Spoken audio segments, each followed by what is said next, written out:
Mehsana RTO દ્વારા road safety માટે નવતર પ્રયોગ। યમરાજના ગેટ આપમાં લોકોને હેલ્મેટ પહેરવા અપાયો સંદેશ। યમરાજની ગદાનો પ્રહાર માત્ર હેલ્મેટ જ રોકી શકે નો અપાયો મેસેજ। ટુ વ્હીલર વાહન ચાલકોને અપાયો સંદેશ। રોડ સેફટી અંતર્ગત અકસ્માત ઘટાડવાનો અનોખા પ્રયોગો।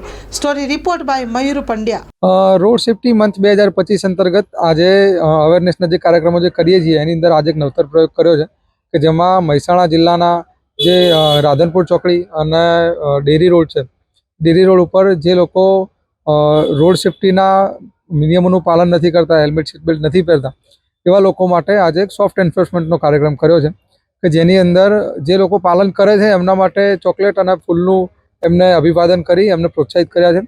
સામા પક્ષે જે લોકો એનું પાલન નથી કરતા એ લોકો માટે અમે યમરાજની વ્યવસ્થા આજે કરી હતી કે જે યમરાજ એમને એમની ભાષામાં સમજાવે કે ભાઈ હું અહીંયા છું અને હાલ નકલી વેશમાં છું, પણ બની શકે કે તમારી પાસે હેલ્મેટ નથી તો આગળ 5 કિલોમીટર દૂર હું તમને અસલી રૂપમાં પણ મળી જાઉં। એ સંજોગોમાં મારી ગદાનો પ્રહાર તમારી હેલ્મેટ હશે એ જ વેઠી શકશે। તો આ રીતે લોકોમાં જાગૃતિ કરવા માટે અમે નવો પ્રયોગ કર્યો છે અને લોકોએ આને સારો પ્રતિસાદ આપ્યો છે અને હસતા હસતા પોતાની ભૂલો સ્વીકારી છે।